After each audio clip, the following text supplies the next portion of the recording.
Scene 1 perfect પરિવારનો ભ્રમ.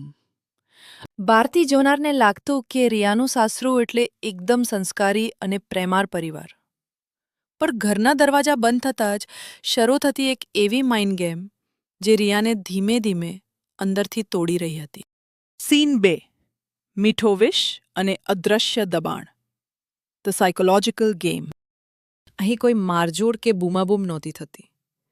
સાસુ તાણા પણ એવી રીતે મારતી કે સામેવાળાને લાગે કે એ તો રિયાના ભલા માટે જ બોલે છે. બેટા, તારા પપ્પાએ તો તને ગૃહિણી બનાવવાની જ તાલીમ આપી લાગે છે. બિઝનેસ ચલાવવો એ તારા બસની વાત નથી.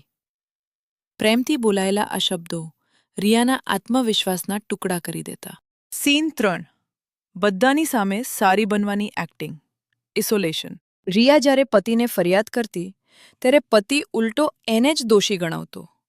મમ્મી તો તને દીકરી ગણે છે, તું જ નાની નાની વાતોમાં ખોટું લગાડે છે.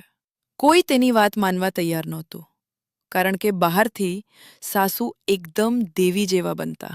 સીન 4 મનની શાંતિ છીનવાઈ જવી. દરરોજની આ નાની નાની માઇન્ડ ગેમ્સ અને લાગણીઓની રમતથી રિયા માનસિક રીતે સાવ ભાંગી પડી. એ ખુદ પર જ શંકા કરવા લાગી કે શું ખરેખર ભૂલ એની જ છે? પણ ક્યાં સુધી આ અદ્રશ્ય અત્યાચાર ચાલવાનો હતો? સીન 5 સસ્પેન્સ અને વળાંક.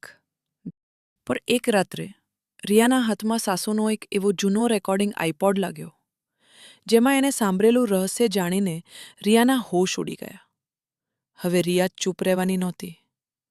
એને જાળ બિછાવવાનું શરૂ કરી દીધું હતું.